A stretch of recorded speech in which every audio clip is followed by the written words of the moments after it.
qu'en est-il de la fin de vie dans ces cas-là? Parce qu'en fait, on sait très bien que la fin de vie est très très proche.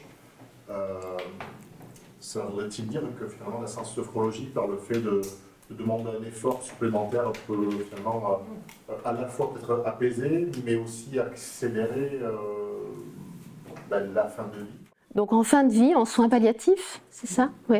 En soins palliatifs, la séance ne va pas consister à labourer les zones réflexes.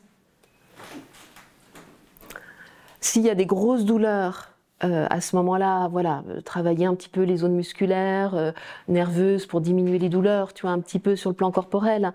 Mais ça va beaucoup plus être un travail énergétique. C'est comme pour la femme enceinte, c'est presque les mêmes. Le début de la vie, la femme enceinte accueille une nouvelle vie, il y a toutes les forces vives qui s'ouvrent, et en fin de vie, c'est la même chose en fait. Il y a une même ouverture de ces vaisseaux merveilleux, qui, alors bon, je veux pas trop anticiper, mais dans la tradition chinoise, on a des vaisseaux, les méridiens, d'accord, ordinaires, que vous connaissez peut-être en partie, on ne les a pas étudiés, mais vous les connaissez peut-être. Et on a des vaisseaux extraordinaires qui sont en lien avec le ciel antérieur, qui est l'origine de la vie. Et ces vaisseaux extraordinaires s'activent chez la femme enceinte parce qu'ils sont à l'œuvre pour créer une nouvelle vie.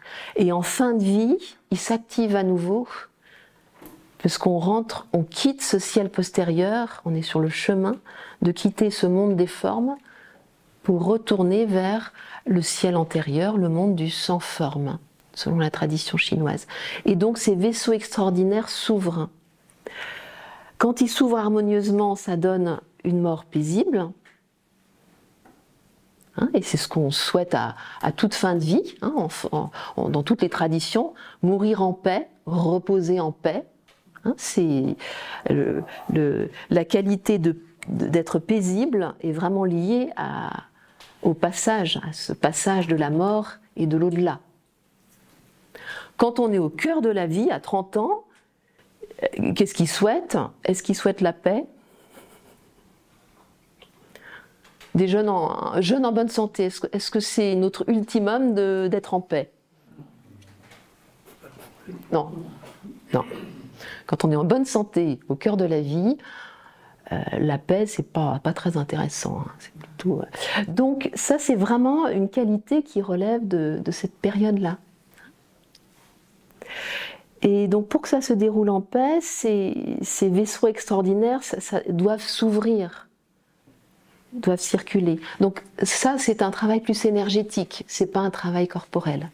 Le travail corporel sera juste pour diminuer les douleurs s'il y en a.